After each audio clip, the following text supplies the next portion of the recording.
Hi there. Dave Keller here with Market Misbehavior. Just back from 2.5 weeks on vacation. We had a wonderful time. We drove up to Toronto, about a 5-hour drive here from Cleveland, and celebrated my parents' 50th anniversary at Niagara Falls, which is where they went for their honeymoon, which was really cool. And we then flew over to Barcelona and spent about 5 days renting a house outside of Barcelona, about 45 minutes outside of there in a little village, exploring, talking to the locals, and getting to know the people. And then got on a cruise ship with a college friend and his family, and had a wonderful week, kind of relaxing and going around the Mediterranean with them. Just got back, and I promised my wife I would unplug for the most part for that trip, which for the most part I did, which was really cool. But it gave me a lot of time to reflect on what we were experiencing and all that. And as always, my mind is trying to connect what I was seeing and what I was doing back to investing in the decision making process that we're all faced with day to day. When we rented our house, it was a little village again outside of Barcelona, and what we knew it was in Spain, which is good.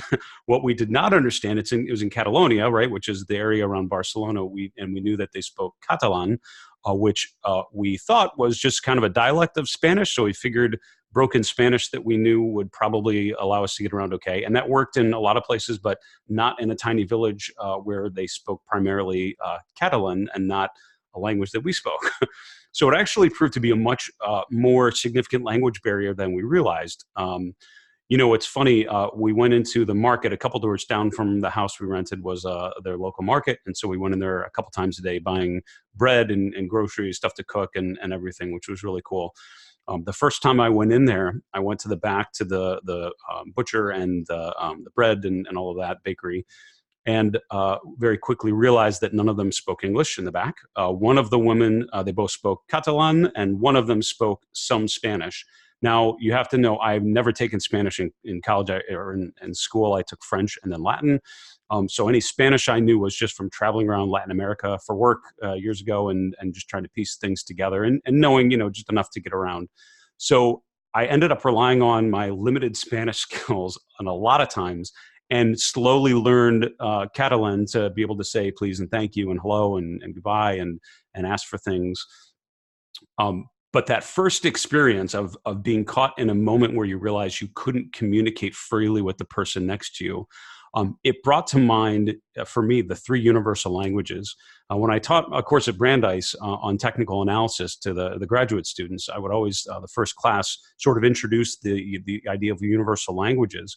And I would ask them to guess what they were. And in the end, we would get to the three that I suggested were the universal languages. First was music, the second mathematics, and the third emotion. Now, again, I'm a musician, as you probably know, so I'm completely biased in saying that music is one of the universal languages, but I 100% believe that. And the reason is because if you take people from different cultures, from different life experiences and backgrounds, certain tones and certain harmonies sound good to pretty much everyone. It is a standard human thing. The octave and things like that are, again, they're very mathematical in terms of how they're designed and the sound waves, but things sound good to most of us consistently. And so that's why it's a universal language. The second is mathematics, and if you've studied math, or you know that you don't need to be able to speak the same verbal language with someone to be able to communicate mathematically, right? Numbers are consistent, they mean something, and allow you to communicate in ways that you wouldn't otherwise. And then finally, it's emotion. So when I smile, or when I'm angry or sad, or aggressive or surprised, you don't need me to explain what I'm feeling. You can just tell from the way I move my facial muscles that I'm having a certain reaction. And again, the verbal communication just allows us to put detail behind that, but a surprise is consistent regardless of how people communicate verbally or in a written way. So those are what I would say are the three universal languages. And again, the moment I started to engage with the person behind the counter and over the week demonstrated that I was trying to learn the language. And when I left the market, I would say adeu, which meant goodbye in Catalan. They, over time, they would immediately smile, and they appreciated that I was trying to learn it. And as a result, they actually tried to learn some English for me to see what bread was called, and croissants and chocolate and all of that. So that, which sadly was a primary food source for us, croissants, bread, and chocolate while we were there. But that relationship that we were able to build in a short number of days was really powerful, and it was built on those universal languages. So my suggestion for you, three things that I would encourage for you, just taking away from that experience of mine from being in this village and trying to interact with locals where there was a huge language barrier. The first, prepare for the unknown. So I use Duolingo, which is an app that allows you to, learn different languages. And if you've not done that, I would encourage you to, do something like that or something similar that allows you to learn at the very least the basic building blocks of another language. And what I told my 11-year-old daughter while we were there is that in every language of anywhere you go, you should know how to say please and thank you and hello and goodbye and count to 10 as much as possible, because people will recognize, even if you can just get that out, people will recognize that, and you will immediately have a connection just because you're able to communicate in a limited way, in a way that makes sense to them. You're bringing it to their level. I would also say Google Translate ended up being a huge help. So it's preparing for the unknown. I think part of it is preparing ahead of time, studying. So, studying the language, but it's also having the tools along with you that's going to be preparing you for whatever comes along, which could be something completely unexpected. So when I had to tell them, hey, I'm back in the market because I forgot the bread, I typed it into Google Translate and held it up, and they thought that was hilarious, and they laughed about it. And then we tried to communicate in Spanish about what I had said. But, so studying the language before we left in a small way was helpful. Having the tools with us via Google Translate that allowed us to adapt to our circumstances was really helpful. And again, as investors, I think it's so important that, preparing as an investor is not just having all the answers ahead of time, because you won't. It's studying and knowing the building blocks of what you're going to need, but it's also preparing for what could happen that it's unexpected. So having a toolkit, having a way of monitoring the markets and understanding the market dynamics and how they're changing, because you can't predict what's going to happen. You can't do it. You can, identify probabilistic outcomes, identifying what may happen, but you can't tell the future for certain. But having the tools that's going to allow you to adapt to the future is what's more important. So the first one, prepare for the unknown. The second thing, have the courage to step out of your comfort zone. And my daughter had a lot of trouble. I took her in the market a number of times and tried to encourage her to order things and talk to them and ask questions. And it's really hard, even if you've studied a new language, to actually get past that mental hurdle of just trying it and being able to make mistakes. And the reason is because it's very vulnerable to try to communicate and know you're probably going to get it wrong.